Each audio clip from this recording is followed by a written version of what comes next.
하나님께서 오늘 우리에게 주시는 말씀은 사도행전 13장 13절에서 41절입니다.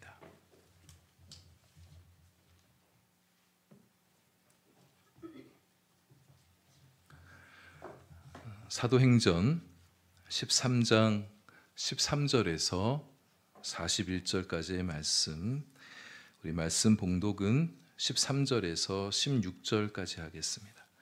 사도행전 13장 13절에서 16절의 말씀을 저와 여러분 한 절씩 교독합니다.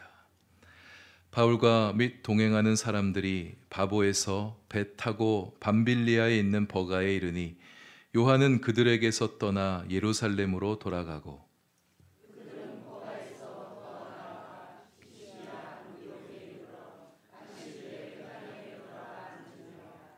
율법과 선지자의 글을 읽은 후에 회당장들이 사람을 보내어 물어 이르되 형제들아 만일 백성을 권할 말이 있거든 말하라 하니 바울이 일어나 손짓하며 말하되 이스라엘 사람들과 및 하나님을 경외하는 사람들아 들으라.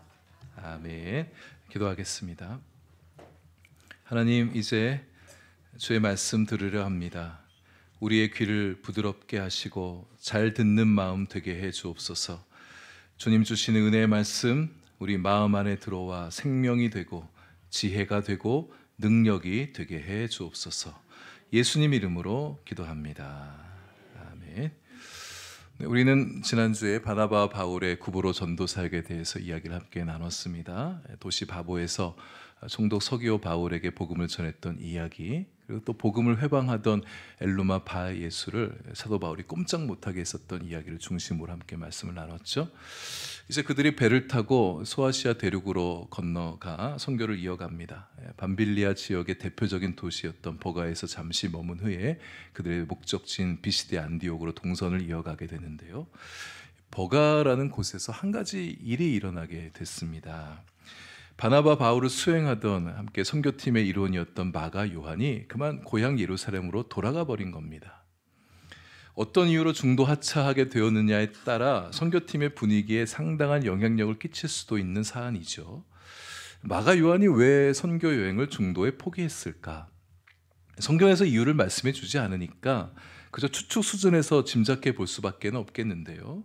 제가 이 마가 요한이 예루살렘을 떠나갔어요. 그냥 그랬나 보다 이렇게 하고 그냥 지나가지 않고 좋은 일 같아 보이지도 않는데 성경이 굳이 밝히지도 않는 것들에 대해서 그냥 넘기지 않고 추측을 시도해 보려는 이유는 여기에 선교와 관련된 또 우리 신앙의 삶에 관련된 의미 있게 생각해 볼 만한 메시지들을 우리에게 던져주고 있다고 보고 있기 때문입니다. 한 세 가지를 나누려고 합니다. 첫째는 마가 요한이 질병에 걸렸다든지 혹은 더 이상 선교 여정을 이어갈 수 없을 만큼 몸이 마음이 아팠을 가능성입니다.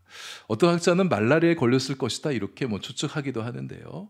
병에 걸리면 또 몸이 너무 아프면 선교에 대한 열정이 뜨겁다 할지라도 그 사역을 이어가기가 참 어렵겠죠. 우리 선교사님들이 종종 풍토병에 걸리기도 하고 기후나 음식이나 여러 환경적인 요건에 의해서 몸이 많이 약해져서 선교사를 하기 힘들어할 때가 있습니다. 선교지에서는 건강을 약화시킬 만한 악조건들이 많이 있거든요. 아무리 열정이 넘치고 실력이 탁월하다 할지라도 건강 잃으면 제약이 많겠죠. 심지어 너무 아프면 아무것도 못하게 될 수가 있습니다. 그래서 우리 선교사님들 위해서 기도하실 때 이런 건강을 위해서 많이 기도해 주셔야 됩니다. 근데 마가 요한이 아파서 고향으로 돌아갔다고 보기는 좀 어렵습니다. 뒤에 이제 15장에 가 보게 되면 1차 선교 여행을 마치고 2차 선교 여행을 떠나려 할 때 이 마가 요한을 합류시키는 문제를 가지고 바나바와 바울 사이에 논쟁이 일어나게 되거든요. 그때 바울이 심하게 반대합니다. 마가 데려가면 안 된다는 거예요. 근데 만약 마가 요한이 너무 아파서 선교 여행을 포기하게 된 것이라면 사도 바울이 이렇게까지 반대할 이유는 없었을 것입니다. 바울이 했던 워딩을 그대로 한번 들어보면 바울이 이렇게 얘기해요. 자기들을 떠나 함께 일하러 가지 아니한 자를 데리고 가는 것은 옳지 않다. 그러니까 아파서 그런 것 같지는 않습니다. 두 번째, 마가 요한이 불만을 품었을 가능성입니다. 그럼 오늘 본문을 좀 자세히 보시면 13절에 이렇게 시작하죠. 바울과 및 동행하는 사람들이, 그러니까 원래 이 선교팀의 리더는 바나바였을 것입니다. 바나바가 바울보다 훨씬 더 연장자이고요. 바나바가 바울을 안디옥 교회에 초청해서 함께 일할 수 있는 기회를 만들어준 사람이었었고요. 앞에 13장에 안디옥 교회를 소개할 때, 안디옥 교회 리더들을 소개할 때 제일 먼저 언급한 사람이 바나바였고, 바울은 맨 마지막에 언급을 합니다. 그리고 선교사 파송을 받을 때도 바나바가 제일 먼저 언급이 되죠. 성경에는 이름의 순서가 중요하다고 말씀을 드렸지 않습니까? 또 1차 전도여행지, 최초의 전도여행지인 구브로가 바나바의 고향이라고 그랬잖아요. 그러니까 바나바가 주도하여 이 선교팀을 인솔했을 가능성이 상당히 높습니다. 근데 구브로 사역을 마치고 이제 본격적으로 소아시아 대륙의 선교를 시작하려고 할 때 바울이 전면에 나서게 되어져요. 그 뒤에 본문들을 쭉 보게 되어지면 바울이 선교여행 리더십을 가져가게 됩니다. 설교할 때도 바나바가 다 해요. 바나바 하지 않습니다. 바나바는 별로 영향력이 드러나질 않습니다. 오늘 본문에서도 바나바를 소개할 때 뭐라고 표현합니까? 바울의 일행 중에 있는 한 사람으로 언급되어지고 있어요. 구브로에서 맹활약 이후에 이제 사도 바울이 선교팀의 전면에 비중을 많이 좀 갖고 일어나게 된 것 같아요. 일행을 대표하는 리더로서 선교팀을 이끌어가는 리더가 된 것입니다. 근데 이런 변화가 바나바의 조카였던 마가 요한에게는 좀 불편하게 느껴질 수가 있는 겁니다. 안디옥 교회에 말하자면 담임 목사였던 바나바가 바나바를 제치고 동사 목사 혹은 부목사였던 사도 바울이 이 선교팀을 주도하는 사람이 된 거예요. 이런 변화가 팀을 바울이 이끌어간다는 것이 마가 요한의 입장에서는, 바나바의 조카의 입장에서는 좀 부담스럽게 느껴질 수가 있는 거죠. 바나바는 또 온유하고 부드러운 성품의 리더십인데 바울은 강성이지 않습니까? 온유한 성품의 리더십 아래 있다가 강한 리더십 아래 있게 되어질 때 적응하는 데 있어서 심리적인 갈등을 느꼈을 가능성이 충분히 있죠. 이렇게 이전 리더십에 익숙해 있다가 리더십이 교체가 되어지면 여러 가지 면에서 변화가 수반되어질 수 있게 되는데, 여러분, 리더십의 변화를 잘 수용하는 것이 성숙함입니다. 하나님께서 어떤 공동체나 변화에, 어떤 그룹의 변화를 일으키기 위해서 리더십을 교체하실 때가 있는데 나와 맞지 않는다고 해서 불편하게 여기고 거부하게 되어진다면 하나님께서 가져다 주고 싶으신 새로운 변화가 이루어지기가 어렵겠죠. 근데 도무지 맞지 않은 경우가 있을 수 있습니다. 억지로 참는 것이 불가능할 정도가 될 수가 있는 거예요. 요한이 정말 바울을 불편하게 여겼다면 그 모습을 보는 바울도 편하지가 않겠죠. 서로 불편한 거예요. 이런 모습 가지고 어떻게 선교를 할 수가 있겠습니까? 팀원들 간에 좁히기 힘든 불화가 여전히 존재한다면 그럴 때는 헤어지는 것도 최선의 답은 아닐지 몰라도 하나의 선택적 답이 될 수 있는 거죠. 15장에 가면 바나바 바울이 2차 선교 여행에 이 마가 요한을 합류하는 문제를 갖고 심히 다투게 됩니다. 서로 의견차를 좁히지 못했어요. 그래서 결국 갈라서게 되어집니다. 여러분, 이 장면을 나쁘게만 보지 않으려 한다면 선교팀이 둘로 나눠져서 또 둘이 더 많은 선교를 펼쳐갈 수가 있게 된 것이죠. 나중에 바울과 또 마가 요한이 서로 화해하고 또 친하게 되어집니다. 바울이 전면에 나서게 되는 이 대목에서 저는 좀 바나바를 좀 더 주목해 보고 싶습니다. 바울이 워낙 탁월한 사람이죠. 솔직히 바울이 바나바보다 훨씬 더 능력도 많고 은사도 많고 더 대범하고 또 추진력도 있습니다. 근데 그걸 잘 아는 바나바가 어떻게 하면 선교가 더 잘 될 수 있을까 생각하면서 바울에게 자리를 내어준 것이라 볼 수 있겠습니다. 자기를 고집하지 않았어요. 자기를 주장하지 않았습니다. 내가 이 팀을 이끌겠다고 바울 뒤에 물러서지 않는 게 아니었어요. 내가 연장자고 바울이 여기까지 온 것도 다 내 덕인데 내가 이 팀의 리더인데 너는 내 말 따라라, 이렇게 힘으로 누르려 하지 않았었습니다. 바울에게 자리를 내어줬던 바나바였던 거예요. 시기하지 않고 힘으로 누르려 하지 않고 기꺼이 바울의 뒤에서 바울의 협력자가 되어주려 했던 바나바였던 거죠. 어쩌면 처음부터 선교팀이 출범하게 되어질 때 이미 논의가 이렇게 됐는지도 모르겠어요. 바울이 리더십을 갖고 가기로 결정됐는지 모르겠지만 어쨌든 바나바가 자기 권위를 내세우지 않고 뒤로 물러설 수 있는 성품과 인품에 살아는 것이 저는 참 좋게 느껴집니다. 우리도 어떤 면에서 나보다 더 나은 사람이 우리 그룹 안에 보이게 될 수 있어요. 그럴 때 적어도 그 사람이 그 일에서만큼은 나보다 훨씬 더 잘한다 싶으면 그 일을 계속할 수 있도록, 잘할 수 있도록 기회를 주는 것이 잘하는 일입니다.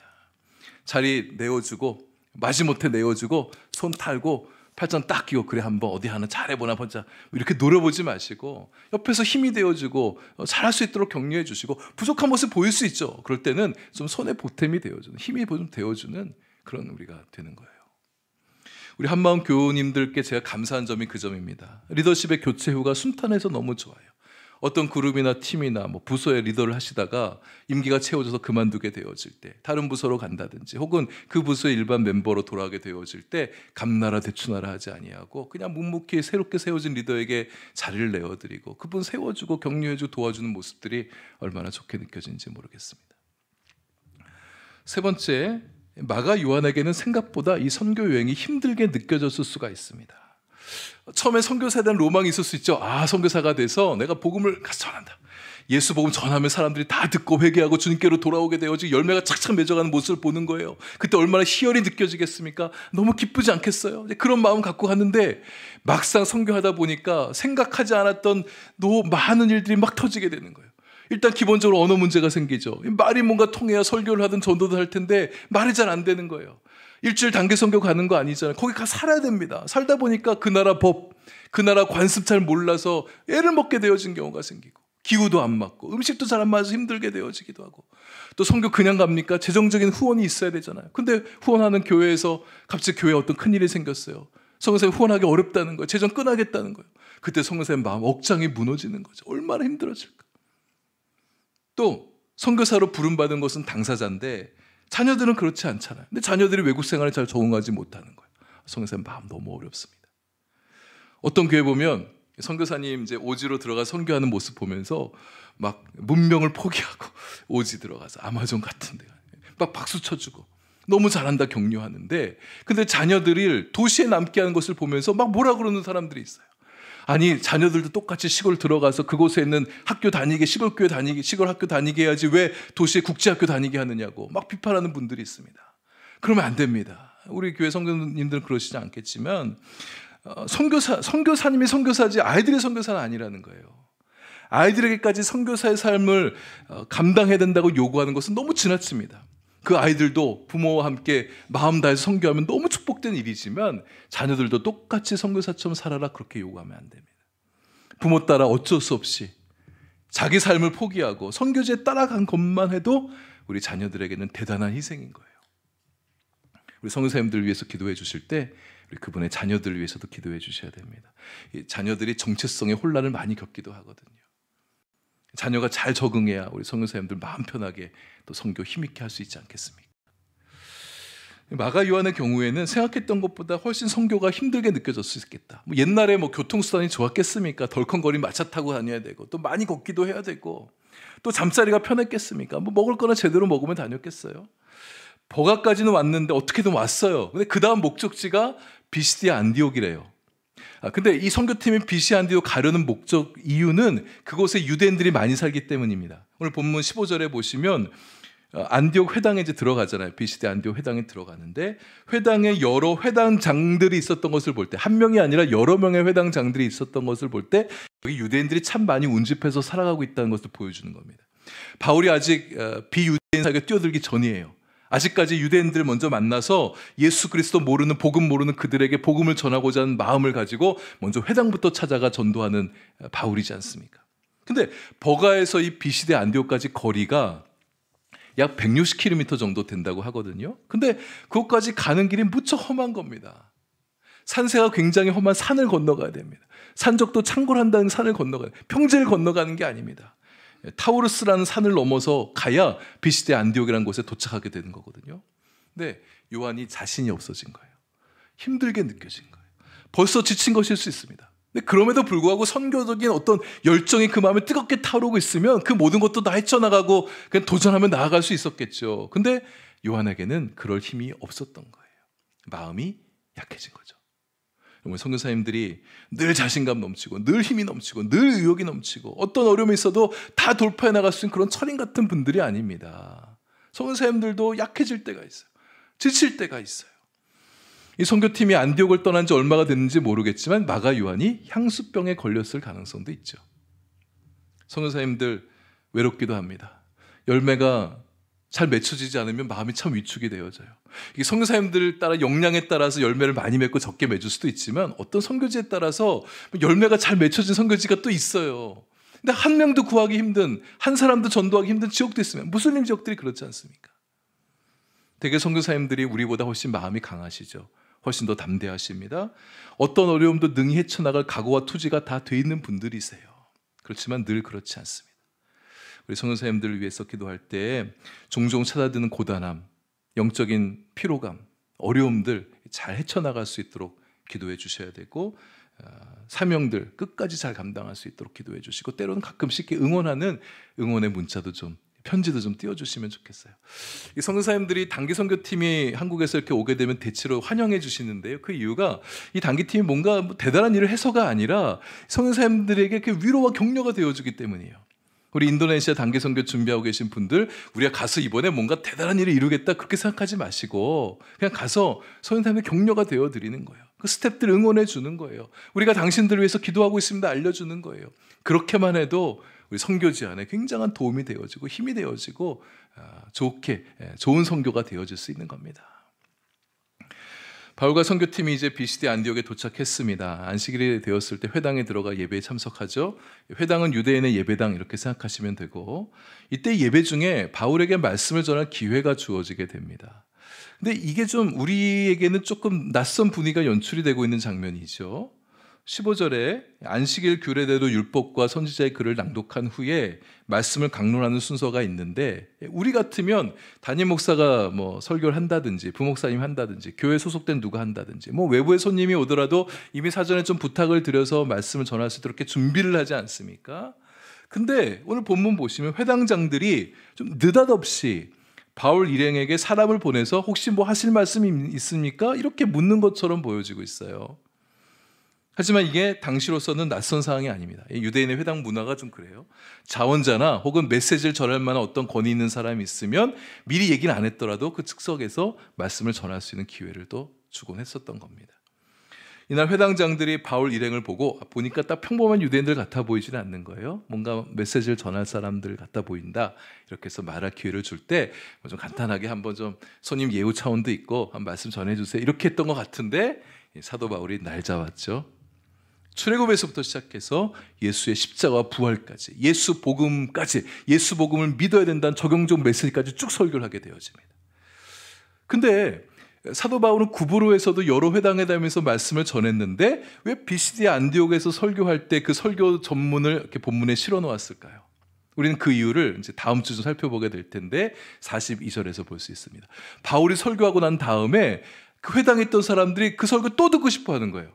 또 그 다음 주가 되면 좀 과장법인데 거기에 있는 시민들 거의 다 모여서 바울의 설교를 듣겠다고 오게 되어진 일입니다. 그러니까 도시가 비시디아 안디옥에 들썩들썩거리게 된 거예요. 이렇게 볼 때 독자들한테는 궁금함이 생기죠. 도대체 바울이 어떻게 설교했길래 비시디아 안디옥을 이렇게 흔들어 놓았는가? 그런 궁금증을 해결해 주기 위해서 이런 설교했다. 그리고 앞으로 바울이 다니면서 여러 회당들 다닐 때 어떤 설교를 할 수 있는가를 우리가 짐작할 수 있도록 한번 좀 저자가 이렇게 쭉 정리해 둔 것 같아요.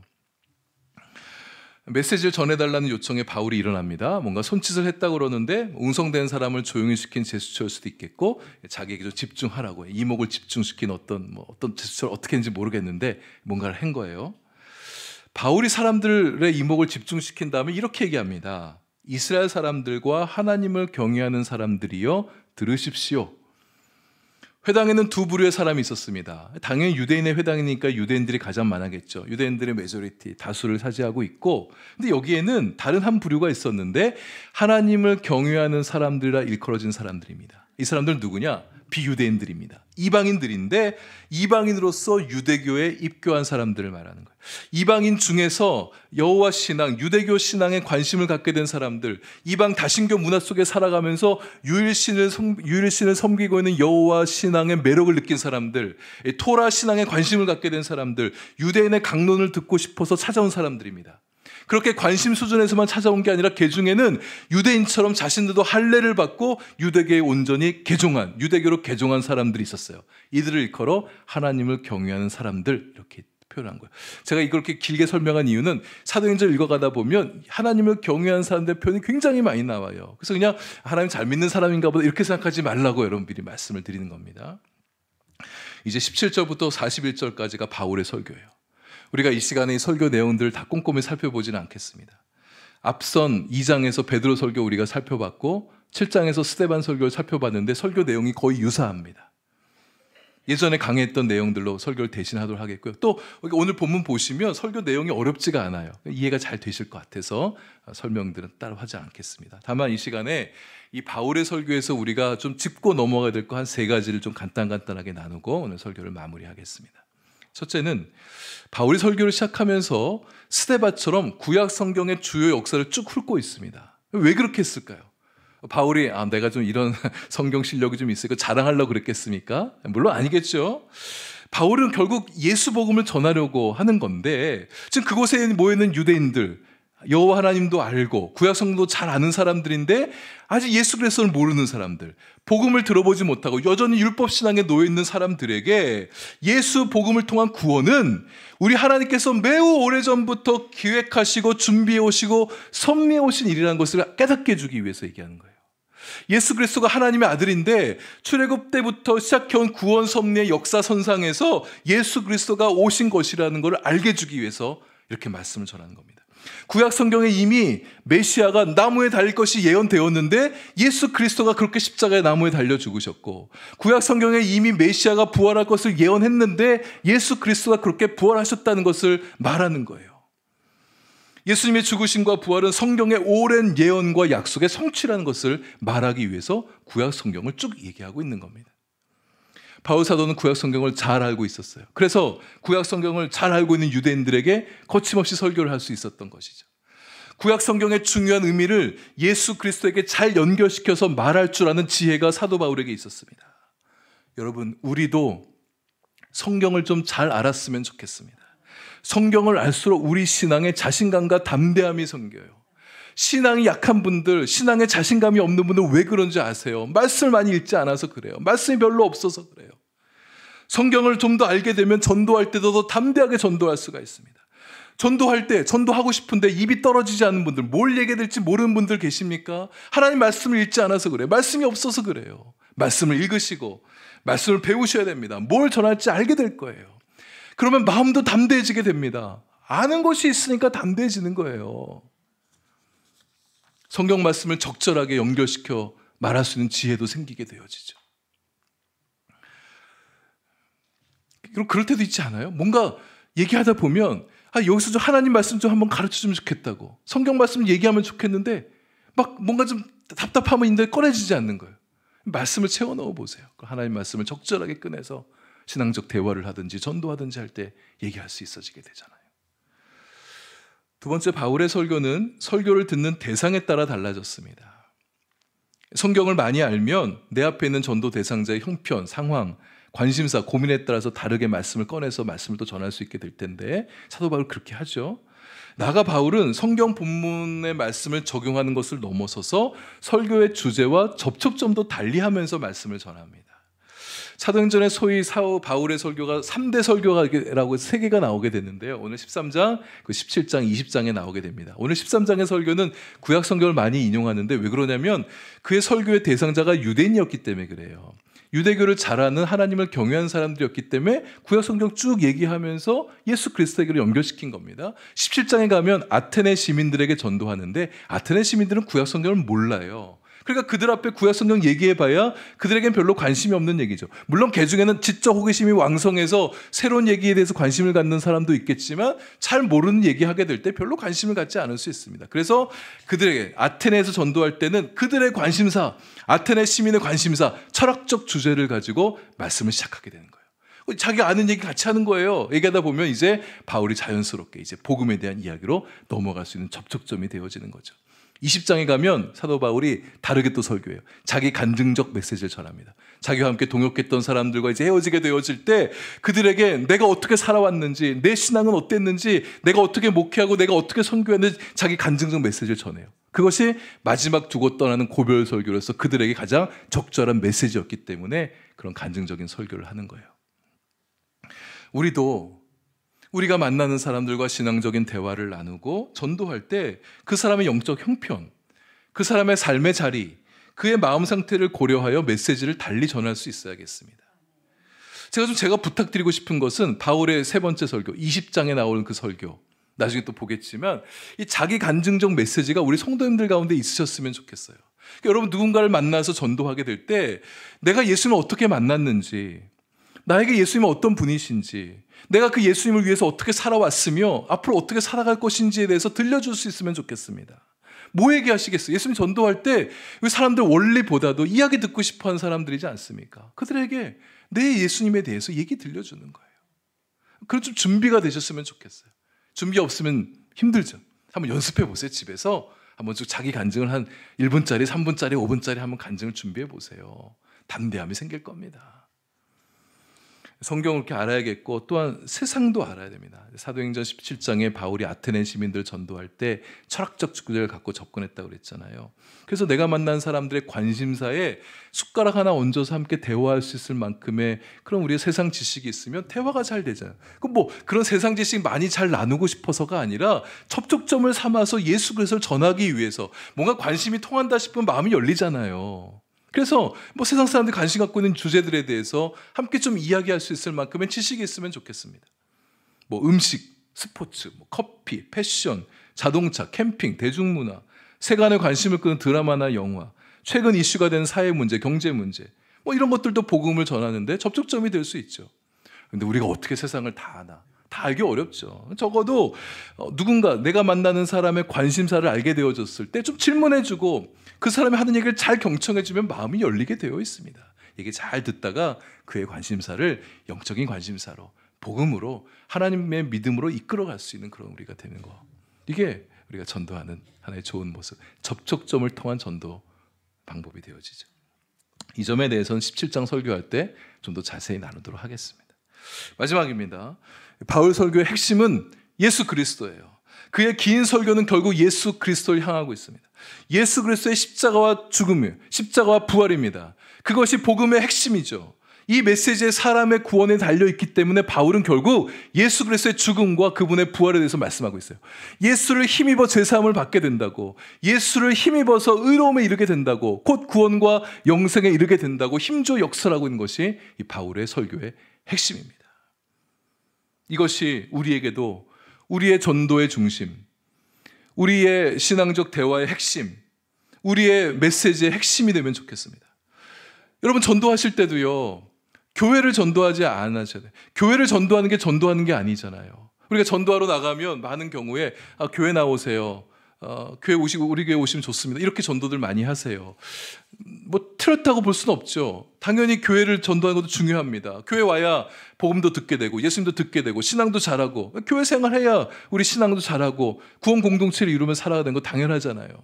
근데 전도의 핵심은 교회가 아니라 예수님이에요. 예수 그리스도를 전하는 겁니다. 가뜩이나 요즘 사람들 교회 싫어하잖아요. 교회 얘기 듣기 싫어하고 교회 가자 그러면 막 얘기하다가도 듣기 싫다 그러는 사람들 앞에 교회 가자고, 목사님 좋다고 그렇게 얘기하는 거, 그게 영향가가 있겠습니까? 저는 성도님들 전도하면서 우리 목사님 좋다고 얘기하신 분들도 있어요. 그 말 들으면 고마워요. 예뻐 보이고 겉으로 그런 거 하지 마세요. 속으로 제가 씩 웃고 솔직히 그러고는 있지만 여러분 와서 실망하면 어떡해요? 영원히 실망하지 않을 그분을 소개해 주셔야죠. 예수 그리스도를 소개해 줘야 됩니다. 예수님이 어떤 분이신지, 예수님이 우리를 얼마나 사랑하시는지, 그분이 왜 죽으셨는지 예수님이 관심을 갖게 하는 것, 이것이 우리 전도의 핵심이어야 됩니다. 예수님께 일단 관심을 갖게 되면 순차적으로 성경도 좀 관심 갖게 되고 교회도 나오고 싶은 마음 생기게 될 거예요. 전도와 신앙적 대화의 중심이 예수님이 되려면 여러분, 우리의 삶의 중심에 예수님이 계셔야 됩니다. 내 중심에 예수님이 안 계시는데 어떻게 우리 입술에서 예수님이 나올 수가 있어요? 우리의 삶의 중심에 예수가 안 계시는데 어떻게 우리의 삶이 예수님과 관련된 삶이 될 수 있겠습니까? 사도 바울의 삶은 온통 예수였습니다. 예수님이 그의 전부였어요. 예수로 충만했어요. 예수 증거하고 싶어서 멀리 배 타고 가고 험한 산지도 헤치고 나아가고 질병의 위험도 감수하고 배고픔도 잠도 잘 못하는 것도 다 감수해 나가고 사람들에게 무시당하고 박해당한 것도 참아내고. 바울이 어떤 삶을 살아요? 커리어가 대단한 사람이잖아요. 그러니까 어디 가서 무시당한 사람 아니잖아요. 중산층이잖아요. 근데 사람들이 무시당해도 다 감내해 나가고 예수 전하다 감옥 갇혀도 그것도 감내해 나갔던 거. 그 마음에 예수가 충만하니까 그런 모든 것들을 다 이겨낼 수 있었던 것이죠. 여러분과 저도 예수로 충만했으면 좋겠습니다. 예수 충만하면 우리 세상이 두렵지 않아요. 왜 세상 두려워하시느냐? 왜 세상 두려워하세요? 내 마음에 예수가 충만하지 않으니까 세상이 두렵게 느껴지는 겁니다. 불확실한 미래 염려하지 않을 수 있습니다. 예수가 내 안에 충만할 때, 돈이 좀 없어도 위축되지 않고, 예수가 내 안에 충만하면 삶이 좀 뜻대로 안 풀려도 덜 답답해할 수 있고, 내가 유명하지 않아도 그게 뭐 대수인가 싶고, 내가 세상적으로 잘 나가지 못해도 뭐 그게 중요한가 싶어지고, 예수로 충만하면 어떤 시련과 고난이 닥쳐와도 마가처럼 포기하지 않고 끝까지 내가 걸어갈 길을 걸어갈 수가 있는 거예요.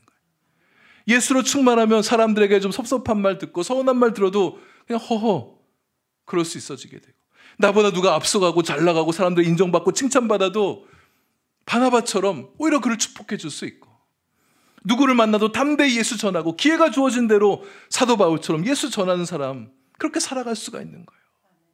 여러분과 제 안에 예수가 충만하여서 우리 입술에서 예수 그리스도를 드러내고 우리 삶에서 예수를 위한 삶으로 살아가는 그런 인생을 살아가는 저와 여러분이 될 수 있기를 바랍니다.